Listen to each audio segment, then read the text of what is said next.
I really don't like saying this, but Ryan, Jen's fiance, yeah, he was giving me Brooks energy.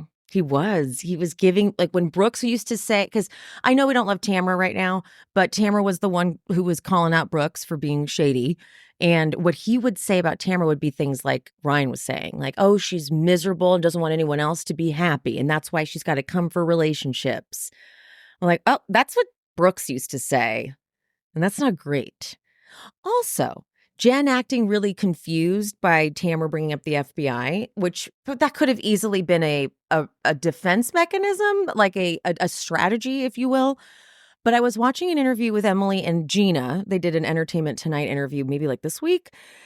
And they talked about how at BravoCon last year, Jen and Ryan were going through this thing, like someone had just been raided or something like that. And at BravoCon, they were weird. They weren't taking no one was allowed to take any photos. So, and they noted like, oh, okay, something's going on. So her being like, the what? The FBI? What? Oh, ooh. And I know we don't, I know we don't love Tamra right now. And I know a lot of people don't like Eddie, but Eddie has never done podcasts and Instagram posts or anything like that. And it is really gross that Ryan did that. Like, not I don't care about maybe not the podcast, but the posting of her son's dick pic to be like, worry about your own Ryan. Here's his dick pic. Oh, that was gross. So that's not the best. So they're all trash is what I'm trying to say. They're all just terrible people. Okay, so today I'm going to do what I did last week, which is cover Orange County first, and then I'll get into Salt Lake City. But if you are new here, hello, I'm Emily. I recap the latest episodes of your favorite reality TV, revisit the classics, and wrap up the week's entertainment news every Sunday here on YouTube live at 10 a.m. PT. I post 3 to 4 episodes a week, so make sure you are subscribing, following, liking, commenting, and now let's get into it.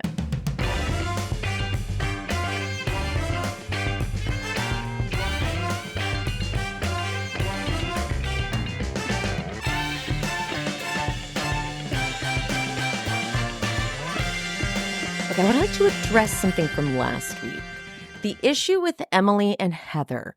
I apparently had a very unpopular take. The masses feel that Heather was in the wrong. And so I had to look at myself and look inward and go, what am I missing? Because it might be a me problem. And so I thought about it and I said, I did have a really mean mom. So maybe sometimes my standards for support or whatever are not where they should be. So I rewatched last week's episode and I purposely went in with like, okay, let's look at it through what these other people are saying. Like Heather's being dismissive and Heather's being condescending, all that kind of stuff. I'm like, let me watch it. And I can see what you guys are saying. I can see where, if we're to believe that Emily wasn't accusing Heather of fat shaming or of intentionally singling her out, which is what Emily's claiming now, then Heather was not listening and Heather was shutting her down. I can't quite fully get all the way to the other side though, guys, I gotta say, because I think Emily was accusing Heather of that. I think there's moments where Emily says she treats me like I'm still a fat woman, or Heather always makes comments or something. So I think she was saying that Heather did something, but now she's like kind of thought about it and she's sort of adjusting. Emily is a bit, because I do still think that if you were if it wasn't to say, Heather, you did something wrong, and it was just to be like, I had a tough experience, the fashion show was not easy for me. I don't think you did anything wrong, but as a woman who's tried to lose weight, like she's so harping on the size 12. But that's like, trust me, I would want to cry too if at this weight, because I've lost weight as well, if I sent measurements in and that's the size I am, I'd be like, really? Fuck. But that's what the designer went off of, was the sizes. And she was trying to say that Heather put her in this dress that was too big. And that's then why Heather says the dress was tight on Emily. It was tight. It was not too big. And I think using the word tight for someone like Heather, who is a stick figure and has clearly been that way for her whole life, she doesn't know that saying something is tight isn't just a descriptor word to use when describing the fit of a dress, but it implies that she was like busting out of it and didn't look good in it. And I didn't get that. I still don't. I still don't think that's what Heather was doing, but I can see that there is a level of condescending energy to Heather, who doesn't relate to Emily and never will relate to Emily in terms of these weight issues. And she could take a step back and take a deep breath and go, you know what, she maybe just needs me to hear her. But I don't think Emily presented it like that. I think Emily presented it like she had done something wrong. And then that set the tone and it was hard to come back from, especially with Alexis being crazy over here. So I do see what you guys are saying. I do. I'm not going to be able to go all the way over to that side because I think that Emily did present it that way. And I don't understand exactly what she does want from Heather if it wasn't to say, like, I thought that you were singling me out. And when Heather says, I really wasn't, I was doing X, Y, and Z. Well, no, now I actually just want you to listen to me because I want you to feel for me as a friend. Okay, different. I need to switch gears. I do hope they can resolve it. I do. And I will say, I do think that Heather, who is thin and has always been thin, should maybe open herself up to hearing Emily with this one or anyone who's got weight issues. You know, if you can't relate, I can relate to it. I 100%, especially being like a work thing, like a fashion work thing. Oh my God, nightmare. So I understand the insecurity and the feeling of it. And when she talks about having the lump in her throat when she's realizing but she doesn't realize she's admitting it, but she's admitting that she had so much expectation on this event to be like, I'm finally just going to fit in with everyone. I'm going to wear what everyone else is wearing. Again, that's not about Heather. That's about Emily. And look, I think I've lost weight, but then I have another friend, or I wouldn't even know if I call her a friend anymore, a person who I know who's lost even more weight. And I would never want to be next to her in the same dress because she's lost more weight than I have and she's very skinny. And I'm like still medium large. And that's not I'm happy with that because I was bigger before and it was a miserable existence for me because I didn't relate to myself, my own body, all that. So I feel better, but I still have so many hangups about the way I look. And it would absolutely devastate me to go to a fashion show thing and have me still yet again have to be in the bigger clothes. That would bother me. It would for sure, but it wouldn't be something that the person running the show did. It just would be the facts of it. And so for Emily to want to be the same size as everyone else when she's physically just not, A, height-wise, this bitch is tall, but B, she's just not. She's just built different. Like she's in shape. I'm always commenting. I love her workout posts. Love them. I don't know why, but like I could watch Emily work out all day. She just looks strong and beautiful, but that's just the facts of it. So I see what you guys are saying. I just didn't want to not address that because I saw a lot of people in the comments were like, no, you're not seeing it right, you're whatever. And then I thought, okay, let me look inward. And so I can see that Heather could totally stand to be more open and kinder.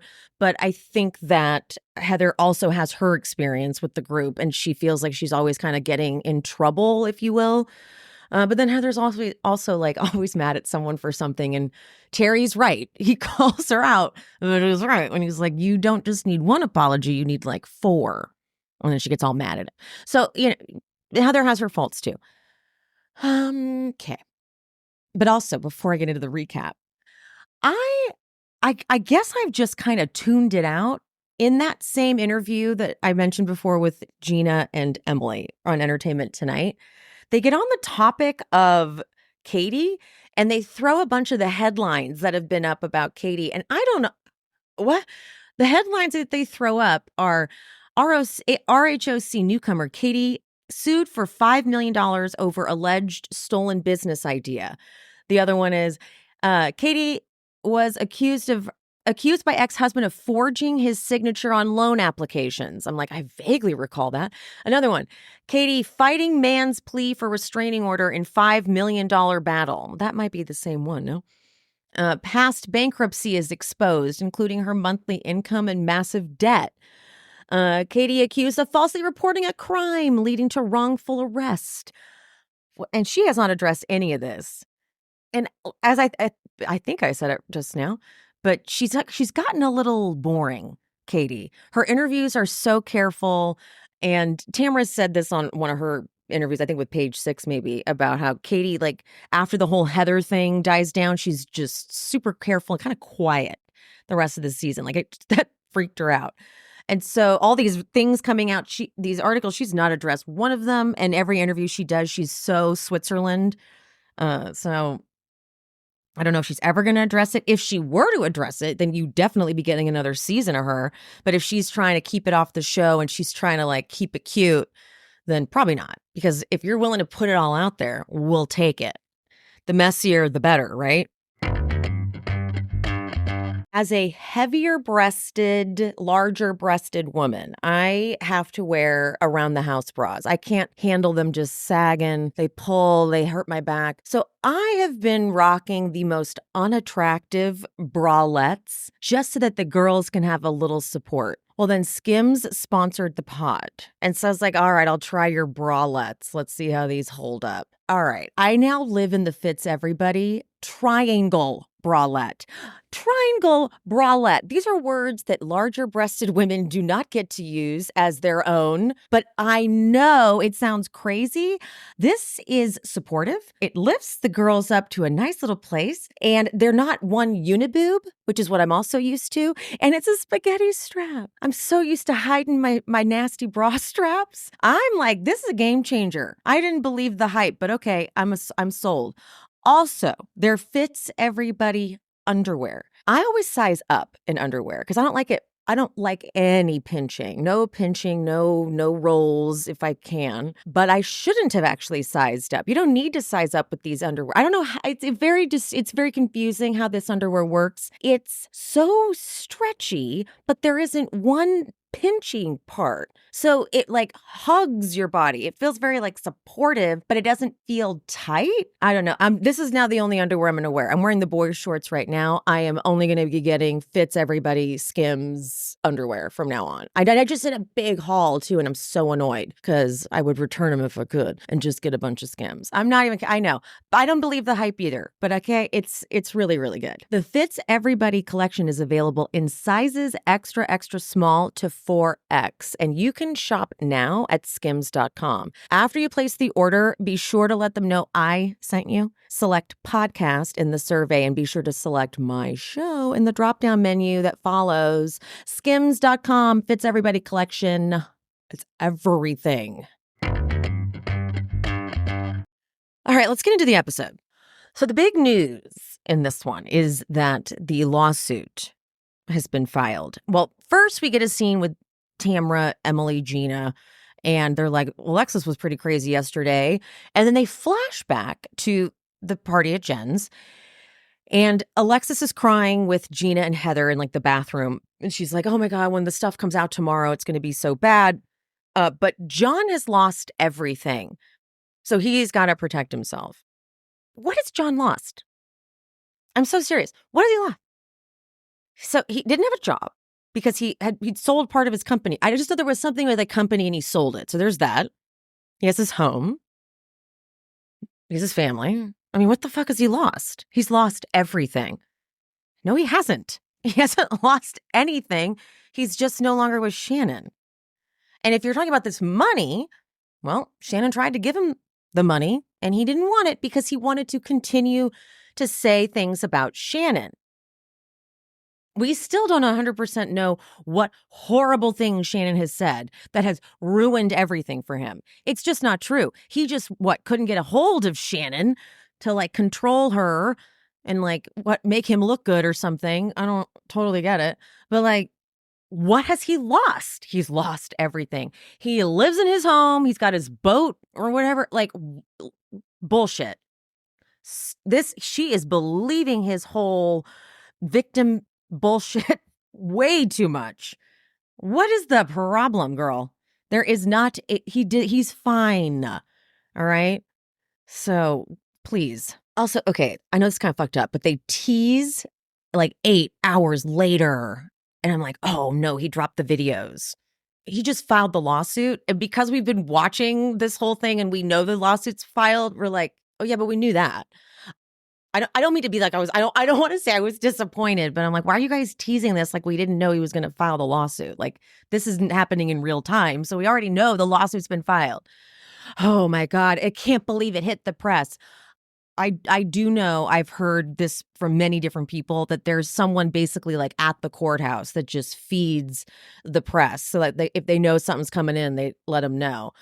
I do appreciate that Emily, when she, in the same interview I talked about earlier with Emily and Gina for Entertainment Tonight, Emily's like, oh, I think Alexis had a lot to do with it leaking to the press. She says Alexis is litigious too. And so she's shameless. She's like, oh yeah, I think Alexis had something to do with it leaking and it happening too. That too, because Emily's not backing down. She's like, first Jim, now John. What Emily said is she thinks that a conversation happened between John and Alexis where he said something like, and she owes me $75,000. And Alexis was the one who was like, well, you should sue her for it. That's what Emily thinks. But I don't know. Alexis is just not, to me, she's like, she's not calling any shots in that relationship. I don't see her having an impact on him and his decisions. I see her just sucking up whatever he's throwing down her throat. Like, okay, yeah, that. I just don't see her being influential over him. So that's the only reason why I'm like, I don't know. So now let's get to the Ryan versus Eddie, Tamra of it all. Look, we don't like Tamra and Eddie right now. I get it. But why the fuck was Ryan saying that? He's like, I don't have a problem with Eddie. I just wouldn't hang out with him because he's not a dude. You know, he's not a dude. What does that mean? Also, I don't even think that I don't believe for a second that people didn't like Eddie at the gym, at Cut Fitness. You could tell everyone loved Eddie. Eddie was like the shining star. Maybe they didn't like Tamra. That's fine. But I won't even kind of entertain the idea that they didn't like Eddie. I'm sure Eddie has his faults. Maybe working for Eddie wasn't fun, but like the members and stuff, I think they loved Eddie. So I don't know. That's a bit of a reach to me. But why? What do you mean he's not a dude? He's not a dude. At least because of the gay rumors? Is that what you're talking about? I don't really get it. So I'm not really on his side with this feud. I think Ryan is acting kind of cringy. Then the article drops, the People magazine article drops. And I thought it was a little ridiculous that Tamra actually called Shannon to be like, I care for you. And I'm like, Shannon's not going to answer your call. And I don't know if Shannon like saw her phone going off and saw Tamra and ignored it or what, but then accidentally butt dials her. Ooh, brutal. Brutal. The last thing she needed was for a butt dial to be on the TV because she is sobbing and talking to somebody and saying, I need to strategize. And this is all Alexis and I need her publicist and whatever. But I was like, oh my God, don't play this. That's so fucked up. Just like hang it up. Tamra said on Watch What Happens Live that she would normally hang up a butt dial, but cameras were up. And I'm going to get it, I guess. I get it. But like, oh God, I think she's already going through enough. We don't need I don't know. Keep it moving, Tamra. Hang up the phone. And like, it wasn't anything bad. Like, obviously, Shannon's crying and upset about it and blaming Alexis. Like, that's not like shocking information. And she's willing to talk about it on camera. So she's like, oh yeah, Alexis is the one who did it. So it's fine. But like, still, I was like, oh, Shannon, you've had enough happen. About the Gina of it all, the Gina Travis stuff.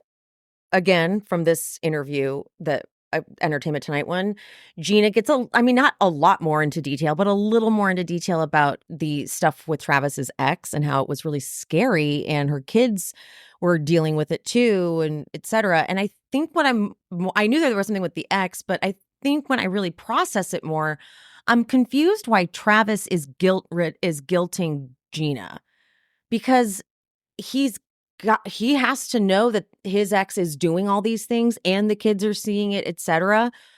And so it's not like Gina's making some choice that just makes zero sense. When I hear her be like, it was scary, like that it was happening with the kids and the whatever, I would just think that he would get why she's doing it. Like, you know what I'm, you know, is that weird? No, I think that's right. Wouldn't he be like, yeah, I think it's better and it's safer this way. And then I can get that together and get that handled and then we can reunite. But instead he's like, oh, you're going to renovate the house. And, oh, I don't know. Like, I don't know. I don't know. Travis is nice and all, but like, why are you giving Gina shit for wanting to not have her kids around all of that? Like, I'm surprised he hasn't once said, I get it. I get why you're doing this. In fact, it's been like, no, this is your choice, Gina. You're doing this. I'm like, but it's your ex. So I don't know. I'm a little on the fence with Travis now. I'm like, why wouldn't he want to protect her and her children from his ex? Not once, unless it's been cut, not once has he said, I get it. I get that I need to deal with this and I want you safe and I want the kids safe. Your kids, you know? Instead, it's like, oh, I'm going to pout about it and be sad about it. Maybe I'm just being savage. And that's not, maybe I'm the issue here. I just kind of. Now, the last scene or the last big part of this episode was kind of a filler episode, if you ask me. There were a lot of scenes of Terry and the surgery. It was the Terry and the surgery leading up to it, a little bit after again. I'm like, okay, we could have gotten a more complete episode with the like Jen, Ryan, Tamra of it all. They kind of like teased it, like more to come. I'm like, well, you could have just fit it all into this. I don't know. This episode kind of frustrated me because a lot happened, like the filing and whatever, and Shannon just we don't even get a Shannon scene. You know, she's like, I'm not fucking filming one goddamn scene today. Okay, not on this filing day. You're not going to get a phone call. You're not going to get anything out of me. So we just didn't have a lot of that content, even though that was a big thing that happened. So then Katie throws a little couples party at her house. And the Ryan-Eddie tension is palpable. But Ryan does try to be like, oh, good to see you. And Ryan's like, no hug. And I'm like, well, why are you trying to hug him? You know that he's not going to want to hug you because you guys are in an open feud now. So why are you trying to hug him? What, just to get him to say, no, I don't want to hug you? So that you could be like, then you walk away and call him a little baby bitch or little bitch or whatever you call him. And then later, when Tamra's wasted, screaming at you, you're like, who talks like that at a dinner table? Like all proper. Like who speaks like this? You, dude. So in this battle, I don't really like Tamra was too drunk. She admitted on Watch What Happens Live that she regretted being that drunk. You know, she also admitted on Watch What Happens Live that she regrets calling Shannon an alcoholic. I was shocked she said that. I was like, oh, okay, you do. Well, that's good to know. That's progress. At least she can say that because that's something you should regret. But I know that Tamra was drunk and her delivery was bad per usual. But I don't really think I can be on like Ryan's side. I feel like he is hiding something. What exactly, I don't know. So this is what Ryan is accused of having done. Ohtani is the Dodger pitcher. His interpreter, the guy's last name is Mizuhara, which I know I'm mispronouncing, I'm sorry. That interpreter is accused of stealing $16 million from Ohtani. So the way Ryan comes into this is his associate, Matthew Bauer, yeah, that's how you say that name, he was an illegal bookmaker. He's under investigation. He told the interpreter that he could pay his gambling debts by wiring money into the account of his associate, Ryan. The filing alleges that the interpreter paid his losses to Ryan, who forwarded the money to his own, quote, marker accounts at Resorts World and Pechanga Resort and Casino in Southern California. Ryan and Bauer then withdrew the chips from the marker accounts, gambled with them, and if they won, cashed out. So they were gambling with the money and trying to like double it or something, right? Is that what's happening? Ryan is cooperating with the federal government, so he's most likely been given immunity for his testimony. But the guy who's not working with the authorities, his partner, Bauer, he is going to have to throw him under the bus because these guys were close. At one point, I guess Bauer declared bankruptcy and Ryan loaned him $245,000. Like they've been close for a while. That was in 2011. So Ryan's going to flip on his friend and be like, I had no idea what this was about, even though it sounds like this was kind of what they did, like a bunch of shady gambling and whatnot. Like, isn't that crazy that he's just immediately working with the authorities and he's going to have to flip on his friend and say that he's going to have to throw his friend under the bus. Ooh, that's kind of gross. So there you go. That's what that's about. He's a shady character for sure. Also, they're probably just making it weird, but when Matt, Katie's husband, asked Ryan what he did or like what he did for work, they put the music to it that makes it sound like there's some sort of like scandal being hidden. But it did just seem like in his answer, he was hiding something. The way he was like, mortgage. I did mortgage and homes, seven home development. And Matt was like, okay, why did that sound weird? But again, that's editing too. Maybe, I don't know.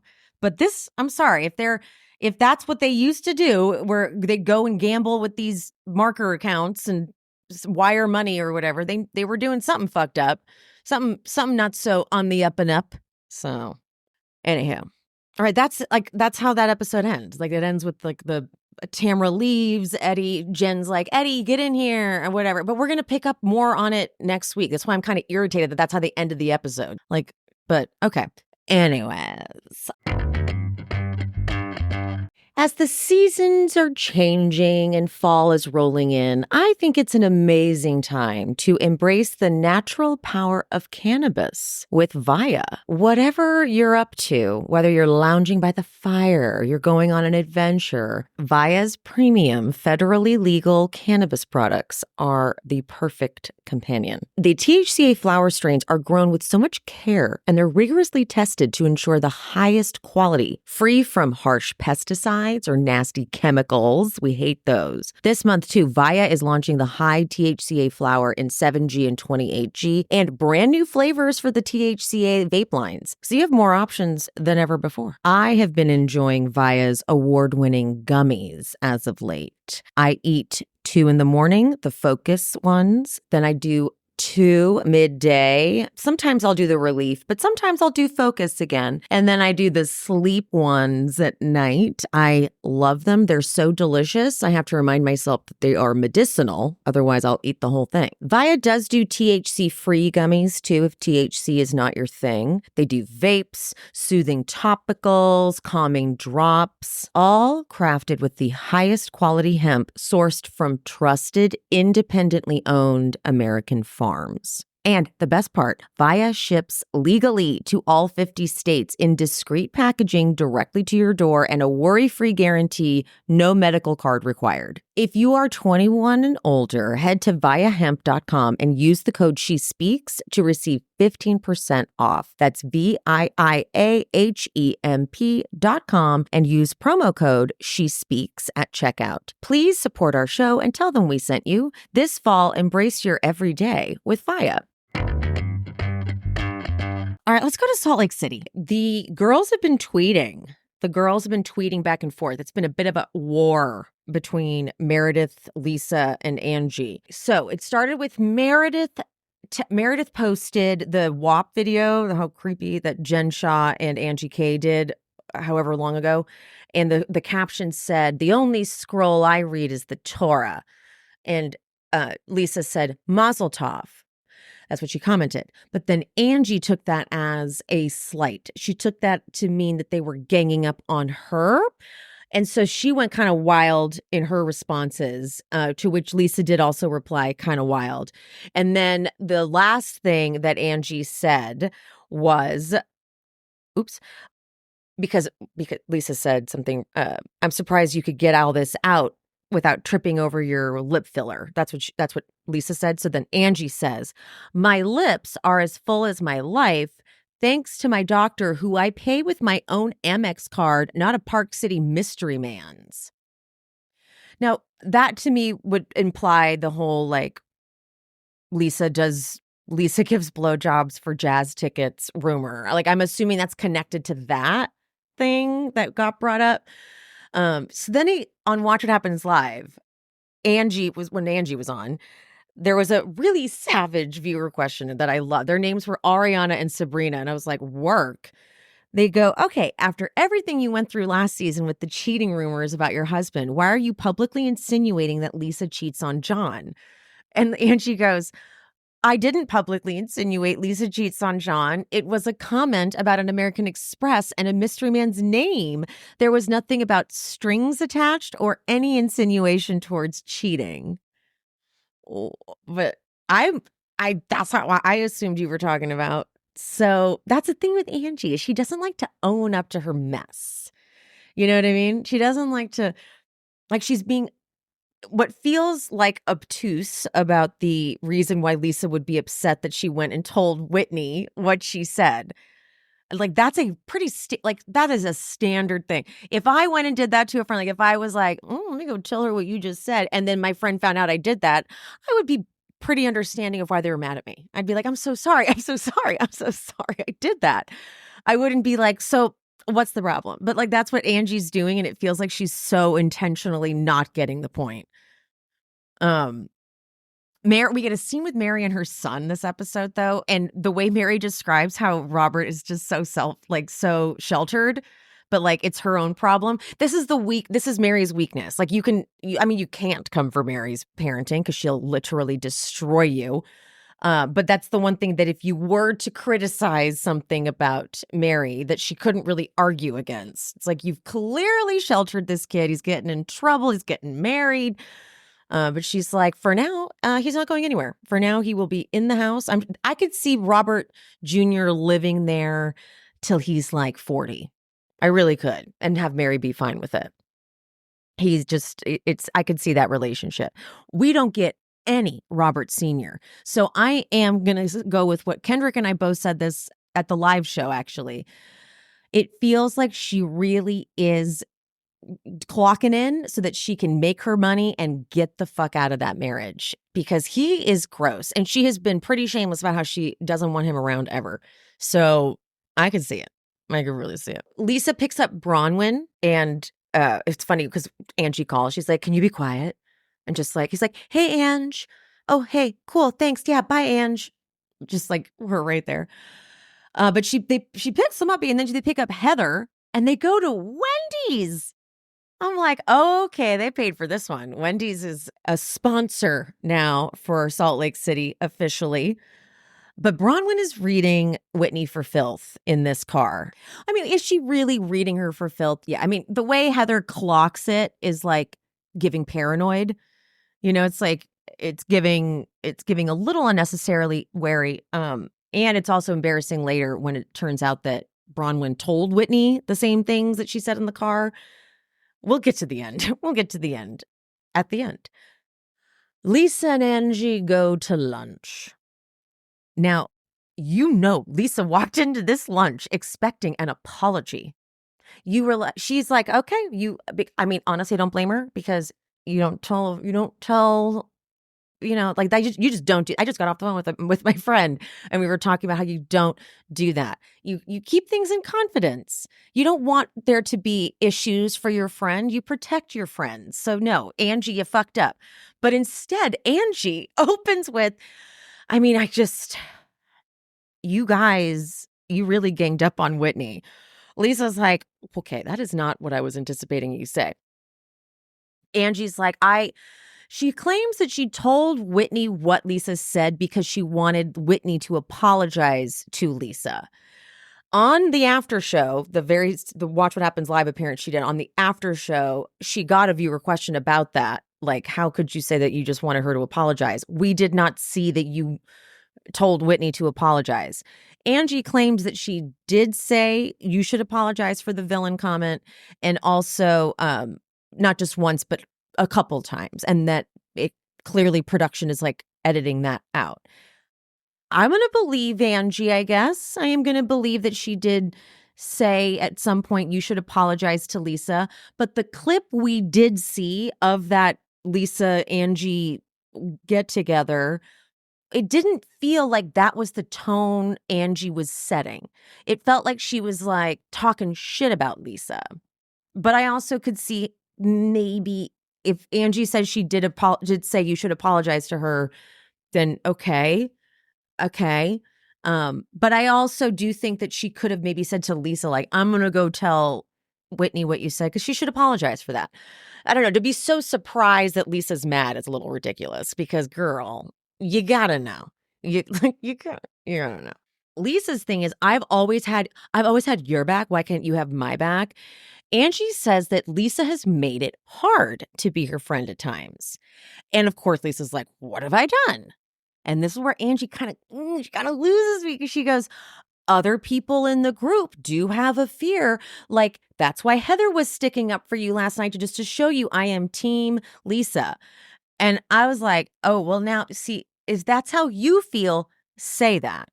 If that's how you feel, don't be like, well, other people feel. Stand in what you have to say, because this is your friendship with Lisa, who you've known for years. So let's just stand in it, and let's just tell her, like, girl, you do this and this isn't cool. I don't like it. But instead, it sounds like you're just saying like what Whitney says, or what even like the other women have said before about Lisa, or something like that. I also don't get this. I don't get who has been kissing Lisa's ass all these years on this show. I don't think there's been one person who is like Lisa's minion, because Lisa's had tough seasons. Lisa's been the one that's getting attacked by, I don't want to say that. I hate saying people get attacked on this show. She's had the entire cast come after her. Look at that one reunion. So I don't get where this narrative comes from, other than Whitney projecting and then projecting and sending it over to Angie. And I think Angie struggles with kind of wanting to fit in a little bit, and sometimes isn't willing to like just be like, this is my friend, this is what we do. I think she's like, because I don't think Lisa's been, we love Lisa, like I do at least. Like, I know that not everyone likes Lisa, and a lot of people actually hate Lisa. But I don't think of Lisa as like the leader of any sort of group where she's got like her band of like followers around her. That's just not really been the case. But I feel like Whitney projects that onto Lisa as like, that's what Lisa needs. And then last season was kind of doing that, but then also like switched on her and turned it into Lisa's not a good friend. I just don't, that narrative I cannot buy into.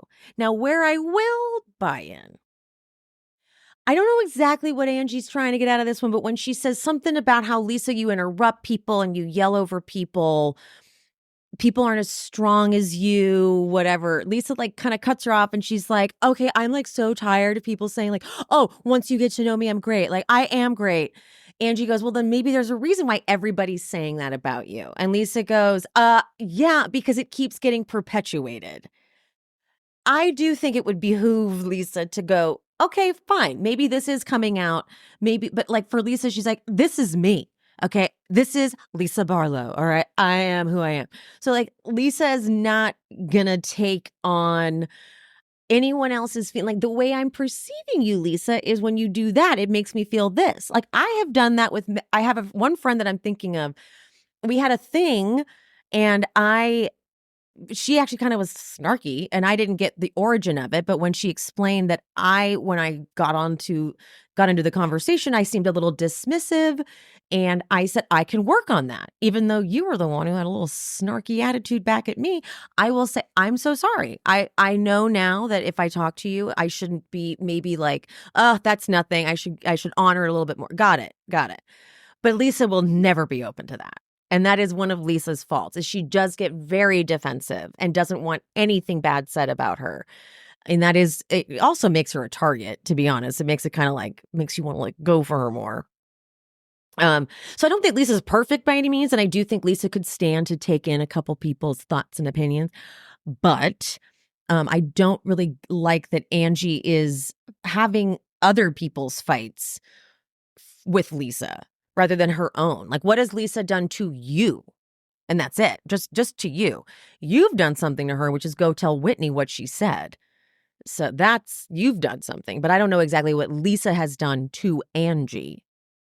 Other than Angie feeling like, I don't want to just be Lisa's friend and like kind of ditching her. But I'm also open to it being the other way, but to Lisa being the worst and everyone being on Angie's side. Like with this show, with Salt Lake City, this is one of those shows where I don't even agree with, like, my friends and I don't even have the same takes on Salt Lake City, but you can still just enjoy it and have a good time with it. And like, see, I can always go like, okay, I can adjust to see that because I'm not like committed to, there's nothing so egregious happening right now. You know, like for some reason, Beverly Hills feels different for that. Like it feels like felt like on Beverly Hills for a while, it was getting like dark, the way they were coming for people and ganging up and stuff. And all of it just felt like really wasn't fun to watch. This is like, it's still fun. You know, like nothing is too bad right now. Does that make sense? I don't know if I'm explaining that well. We get to know Bronwyn. We get a little her intro package. She worked in finance in San Francisco. And now, and you guys know I've been watching Industry. Like I think I am a finance girl now, even though I know nothing that they're talking about. So when she talks about how her husband is now in private equity and has a hedge fund in New York, I'm like, I kind of know what you're talking about. Kinda. Not really, actually. Not at all. But I kind of get it. I know what a hedge fund is. Sort of. I've heard of it. It's talked about a lot. But her daughter, Gwen, Bronwyn had a daughter at 19. I was like, at 19? She went to BYU. She was at BYU pregnant. Naughty. But they're very close. Gwen seems very cool. Whatever. I get the dynamic. Her and her husband do have a great dynamic, but I'm like, the fact that you want to lie to me and say you don't notice the age difference is a little crazy. I don't believe that for a second. Heather and Whitney meet up at a crystal shop. Apropos, does Whitney look totally different in her new confessional look? This is what my notes say. Or am I just stoned? I'm not stoned right now. I've been good about not smoking before I record. But I can't put my finger on it. It's her yellow confessional look with her hair down and whatever. And they cut over and I'm like, that's Whitney? Sometimes these women get work done. And like, but I have to also say the lighting in the confessionals are atrocious. The lighting is atrocious. Sometimes they cut over to Mary and I'm like, why? Are they lighting her from below? With like a harsh, like a floodlight or something? Like the lighting in some of their confessionals are brutal. Like, do you want them to look terrible? Oh my goodness. Okay, but Whitney says, if Lisa had listened to me, then she wouldn't have to hear my feelings on a podcast. But her calling me a liar over my feelings is no different than me calling her a liar for being mad at me. Now, as much as I hate to say it, she's right. Whitney did not list a bunch of incorrect facts about Lisa to say that I don't think that she lied. She shared her opinion on dealing with Lisa. Was it favorable? No. And was it news to Lisa? Yeah, which is why it sucked to hear it on a podcast. But she isn't a liar, and Whitney is right. By calling her a liar for talking about her feelings, it's the same as if she would be mad at Lisa or call Lisa a liar just for being mad at her. So I get it. But Heather says that you're on this healing journey, and if it hurts other people in the process, we're just supposed to deal with it. And Whitney, and then says, you know, all of us are saying this about you. And Whitney fills in the blank here and goes, then I should look at myself. Yes. And then she's like, I was planning a trip to Milwaukee to go to Trixie's bar. And I was going to invite everyone, but I guess I can't. But she says, I'm definitely inviting Bronwyn because she was awesome and super supportive when I saw her the other day. And now Heather's like, the paranoia is kicked in. She's like, oh, did you? All right. Heather's trying to be like one step ahead of the next takedown. That's what's happening with Heather. She's like, I'm on to everyone now. I don't blame him actually for being really paranoid. I don't blame him at all. Meredith she tells Seth when they have their little cute activity that she's going to be bat mitzvahed. Seth cries. This is a brilliant move. I know that she wants to do this, but it's like great timing to do this, honestly. Well done. Good plan. But then, so Seth loves it and cries. And then later, Meredith is making the bath bombs with Brooks and Chloe, and she tells them, and they're like, who does that? Like, who does that as an adult? They all talk the exact same. It's so funny to me. They all talk. They're doing the bath bombs thing, and Brooks hands her something, and she goes, "Oh my God, Meredith. Oh my God." They just all talk the same. Okay, Heather and Brittany, they play pickleball. This woman is just a mess with this boyfriend or whatever the hell he is. They show a flashback of Brittany and Jared, the guy. I'm actually shocked he was willing to film. I did not see that coming. But there he goes, calling her they're us best friends. We've been best friends for a while now. But Heather actually calls out Brittany for getting into a relationship so soon after her divorce. And Brittany admits to, because she's like, you got kids. And Brittany says, yeah, I definitely am guilty of putting a man before my kids. And we find out just in very vague terms that she's got issues with her kids. Very vague terms, though. So put a pin in that. Excuse me. Bronwyn goes to Angie's hair salon. Apparently, according to Angie, when Angie went bowling with Brittany, she brought up Bronwyn's fur heart jacket twice. What's great is this makes Bronwyn so hurt because she brought up her fucking jacket. It's just a jacket, right? It's just a jacket. It didn't, the conversation didn't go so good. So is it really that big of a surprise that she's going to make fun of your jacket or whatever? But Bronwyn takes this as like, wow, like you might as well have insulted my child. Like that's all she was talking about was the fur heart. But look at Angie being messy there. Angie then goes and tells, she's a friend to kind of no one, Angie, honestly. Heather fucking hosts the most terrifying activity we've seen to date. Usually housewives will finish some agility course, whatever they're thrown into. This is so uncomfortable. It's so scary that literally Mary and Lisa have them come get them. They are a code one. We have a code one on the wires. We need to get this was a little too advanced. We could have done something maybe down a notch, just down one little level here. But before they even get up on the ropes, Mary's just being so mean to Brittany. And then her confessional, her line, she's not the sharpest knife in the drawer, not even the sharpest spoon. That was good. I'm stealing it. That was hysterical. Meredith, guys, Meredith has tennis elbow from churning butter. Is it from making the bath bombs? My bath bombs. I have tennis elbow. Me, Brooks, and Chloe were making bath bombs. But that's amazing. So she just sits it out. After their harrowing experience, Heather gets them a food truck. That looked delish. I needed a quesadilla so fucking bad. I'm going to get it tonight. I'm going to get a quesadilla because I've been thinking about it. They just, But before they go and all sit down together, you just hear Lisa go, Mary's on one today. I love it. And that is such a precursor for what you're about to get out of her.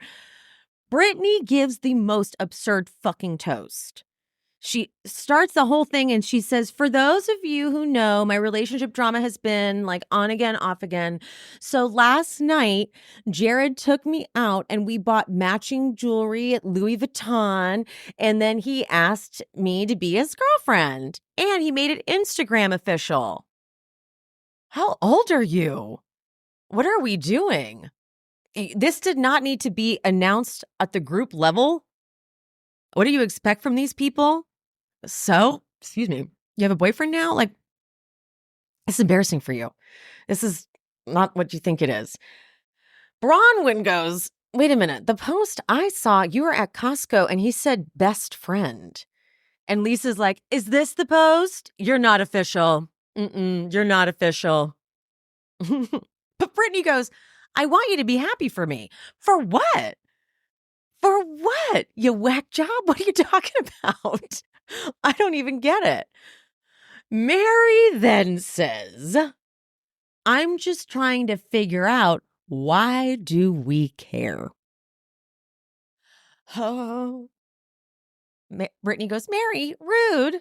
And Mary goes, like you were the other night? Brittany's like, you weren't rude to me. You said you identified me with poor. That line, Mary, you said you identified me with poor. I don't know why that sentence is so, with poor, not with being poor, with poor.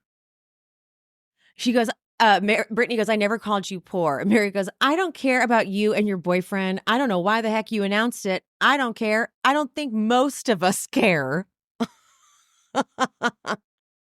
As if it wasn't going bad enough. Lisa chimes in and goes, Brittany, I think Jared is working you over a little bit.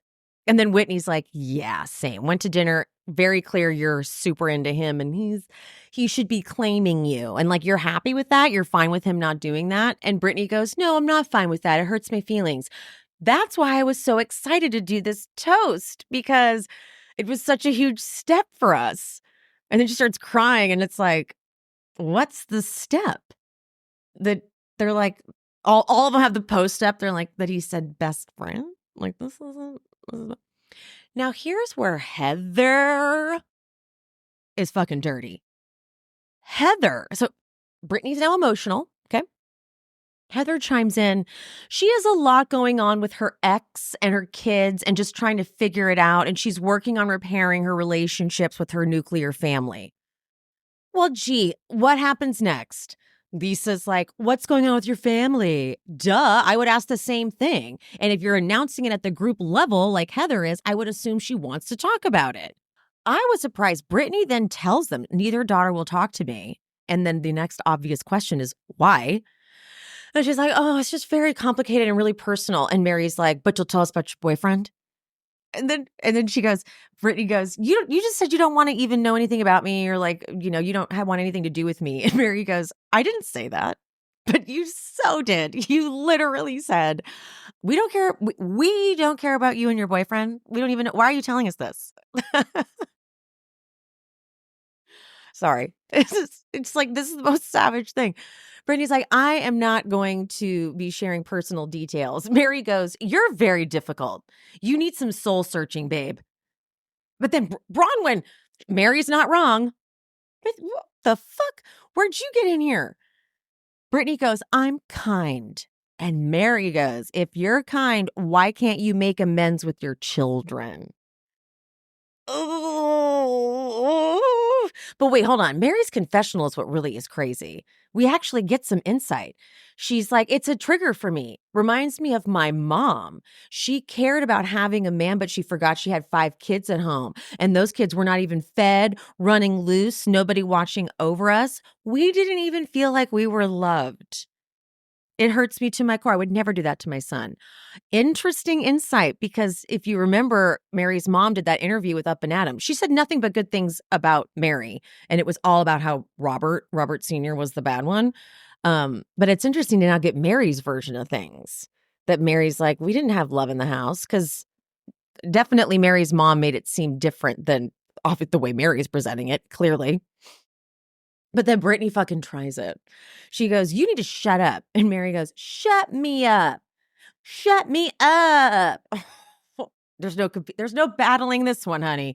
You are in over your head. I do feel bad for Brittany, because Mary is being very insensitive. Like, this is Mary. Like, if you want Mary around, this is what she's going to do. She has said the wildest things on this show. And I don't know, there's nothing else to do but embrace it at this point. Okay. Like, I don't know what else to do. But Lisa does step in. She goes, this is going too far. Mary's like, not far enough. Not far enough. So I'm telling you, she's clocking in because she's trying to leave Robert. She needs to secure her snowflake. Not like she wouldn't secure her snowflake. Heather's like, if you guys respect me, then you'll respect her. So stop. But then Bronwyn goes, I would like to learn something about her that isn't unhinged, and goes on her thing about everything that Brittany's done. And then Bronwyn gets like a neck roll going here. She's like, you said this and that, and these words matter, and you need to get your words tight. Oh, all right. But then Heather on 10 comes in. Oh, if we're going to get our words in order with all this group, you need to get them in order. You've been giving everyone with her pointing shows, with your everyone a different story. Points, lots of pointing. Heather is like, when we went to lunch, Lisa, did you not think that she didn't want to be friends with Whitney and Maylee? Did you think that? And Lisa's like, I mean, I guess I get like how Bronwyn talks and like I understand her. But eventually, unfortunately, Lisa then says, I mean, you were snarky. And Bronwyn's like, oh, I was snarky? Really? That's how it's going to be? So that, I hope, I don't want Bronwyn to turn on Lisa. I don't like when that happens. Like when the friend that comes on turns, but it's like inevitable, isn't it? Like you bring a friend on the show, most likely you'll be feuding with them by the end of the show or by the end of the season. Okay, but anyway, Whitney then chimes in, and I don't know how this even really tracks with any of this.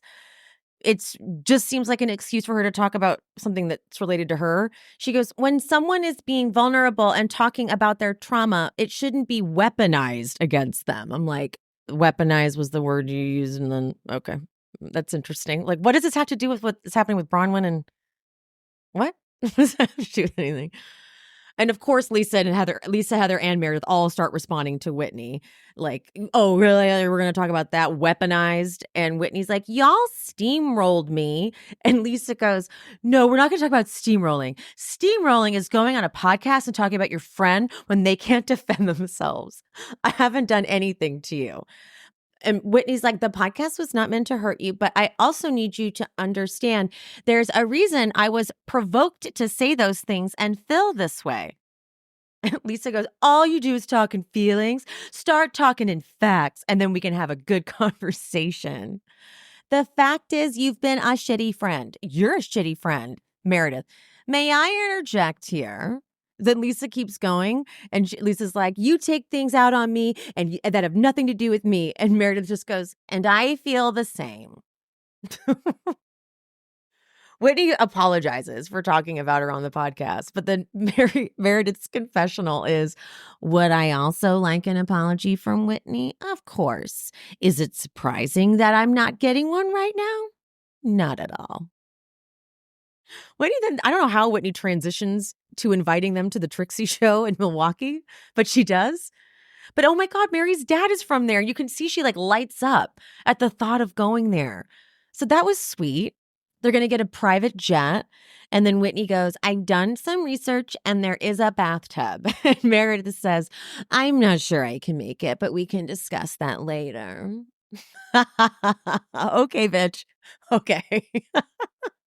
She's like, no, this was supposed to be I am the victim still. Meredith and Heather dubrow kind of remind, they're similar in when they get mad at something, they will be mad at it for a while. They need quite a lot of conversation around it. You know, they're not done. It's going to take a lot more than a quick apology. They got to torture you a little bit. Okay. All right. That wraps us up for the day. I love you guys so much. Mean it.